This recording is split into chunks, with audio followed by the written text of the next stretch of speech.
যে খবরের দিকে আমরা নজর রেখেছি, বাঁকড়ায় পঞ্চায়েত অফিসে দিনে দুপুরে এলো পাথারি গুলি, 4 রাউন্ড গুলি চালায় দুষ্কৃতীরা। প্রধানকে লক্ষ্য করে গুলি চালানোর অভিযোগ। অল্পের জন্য প্রাণে বাঁচেন প্রধান, আহত প্রধানের বাবা সহ 2 জন, এবং এই ঘটনায় 3 জনকে আটক করেছে পুলিশ। গোষ্ঠীদ্বন্দ্বের অভিযোগ সামনে উঠে আসছে। পঞ্চায়েত অফিসে গুলি চালানোর ঘটনায় গোষ্ঠীদ্বন্দ্বের খবর সামনে উঠে আসছে, এই অভিযোগ সামনে উঠে আসছে। প্রধানের বিরুদ্ধে অনাস্থা নিয়ে চাপানুতর এবং নাম উঠে আসছে শেখ সাজিদের। চাঞ্চল্যকর অভিযোগ পঞ্চায়েত প্রধানের। সামনে উঠে আসছে যে নাম শেখ সাজিদ, শেখ সাজিদের নাম সামনে উঠে আসছে। দলেরই একাংশের বিরুদ্ধে অভিযোগ প্রধানের, যেখানে নাম উঠে আসছে শেখ সাজিদের। প্রতিনিধি দেবাশিস এই মুহূর্তে আমাদের সঙ্গে রয়েছেন, দেবাশিসের কাছে যাব সরাসরি। দেবাশিস, গুলি চালানোর এই অভিযোগ সরাসরি শেখ সাজিদের নাম সামনে উঠে আসছে। এই শেখ সাজিদ কে, ওনার পরিচয় কি, এবং এলাকায় কি ওনার খুব দাপুটের নেতা বলে ওনাকে মনে করা হয়? অবশ্যই অবশ্যই শেখ সাজিদ কিন্তু এলাকার দাপুটে নেতা। তার কারণ হচ্ছে এই যে পঞ্চায়েতের প্রধান, তিনি পঞ্চায়েতে ভোটে লড়েননি, পঞ্চায়েতের কোনো সদস্য নয়, তারপরেও সে পঞ্চায়েতের দায়িত্বে। কার দৌলতে? স্থানীয় বিধায়ক অর্থাৎ কল্যাণেন্দু ঘোষ, অর্থাৎ কল্যাণ ঘোষের তিনি কিন্তু তার প্রতিনিধি হিসাবে তাকে এখানে প্রধানের পাশে একটি ঘর করে দিলেন। আর সেখানে তিনি অঙ্গুলি হিলনে চলছিল এই পঞ্চায়েত প্রধান, উপপ্রধান, তাদের কথা কোনো রকমভাবেই চলতো না। কারণ শেখ সাজিদ যেটা বলবে সেই কাজই হবে। এবং এই শেখ সাজিদের বিরুদ্ধে কিন্তু একাধিক অভিযোগ রয়েছে। পয়সা নিয়ে বিভিন্ন রকম পাস করিয়ে দেওয়া, পঞ্চায়েতের একাধিক কাজকর্ম পাস করানো, টেন্ডার পাস করানো।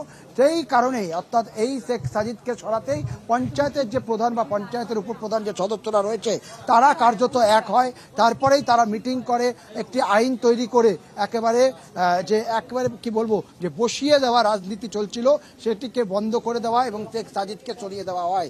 ঠিক তারপরেই 3 মাসের মাথায় শেখ সাজিদ তার ঘনিষ্ঠ কিছু পঞ্চায়েত সদস্য তাদেরকে নিয়ে সেখানে অনাস্থা আনে পঞ্চায়েত প্রধান, উপপ্রধানের বিরুদ্ধে।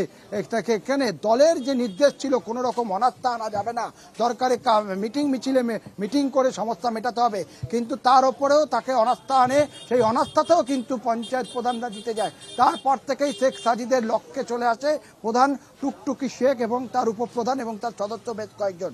আর কয়েকদিন আগেই কিন্তু হুমকি দেওয়া চলছিল।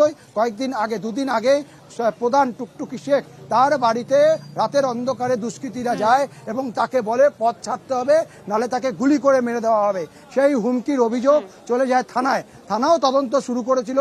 ঠিক তারই মধ্যে আজকে দুপুর 1টার সময় সেই টুপি পরা, মুখ ঢাকা 3 থেকে 4 জন দুষ্কৃতী তারা পঞ্চায়েত অফিসের ভিতরে ঢুকে এলো পাতারি পঞ্চায়েত। এবং দেবাশিস এই জায়গায় আরো একটি প্রশ্ন সামনে উঠে আসছে যে শেখ সাজিদের বিরুদ্ধে এই অভিযোগ, সেই শেখ সাজিদকে কি ট্র্যাক করা গেছে? সে কি এলাকাতেই রয়েছেন এখন? কোথায় তিনি, কিছু জানা যাচ্ছে?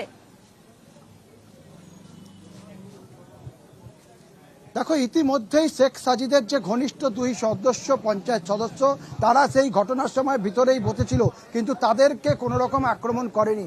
সেই জায়গায় সন্দেহ হয়, তাদেরকে ধরে রাখে, পরবর্তীকালে পুলিশের হাতে তুলে দেয় এবং পুলিশের দাবি আরও একজন নতুন করে আটক করা হয়েছে। তাহলে কি শেখ সাজিদ কি আটক হয়েছে? তা কিন্তু নাম প্রকাশ করতে চায়নি। তবে শেখ সাজিদের বাড়িতে ইতিমধ্যে ভাঙচুর চলেছে, সেখানে ভাঙচুর করা এবং শেখ সাজিদ সে কিন্তু তার গোটা পরিবার নিয়ে গা ঢাকা দিয়েছে, তাদের পরিবারের কাউকে খুঁজে পাওয়া যাচ্ছে না। এবং এই শেখ সাজিদের এবং যারা গুলি চালিয়েছে পুলিশ মনে করছে তারা ভাড়াটে, অর্থাৎ বাইরে থেকে লোক নিয়ে এসে এবং তাদেরকে দিয়ে রেইকি করানো হয়। 2 থেকে 3 জন কাছের একটি মোড়ে তারা কথা বলে, কোথা দিয়ে ঢুকতে হবে, কোথা দিয়ে বেরোতে হবে, সেই নিয়ম বা সেই রেইকি করে স্থানীয়রা শেখ সাজিদের বাড়ি ভাঙচুর করা হয়। এবং যখন শেখ সাজিদের বাড়ি ভাঙচুর করা হয় তখন সেই বাড়িতে কেউ ছিলেন না এবং মনে করা হচ্ছে শেখ সাজিদকে আটক করেছে পুলিশ। এই খবরেই আমাদের নজর থাকবে। তবে এখন সময় হয়ে গিয়েছে হেডলাইন্সের।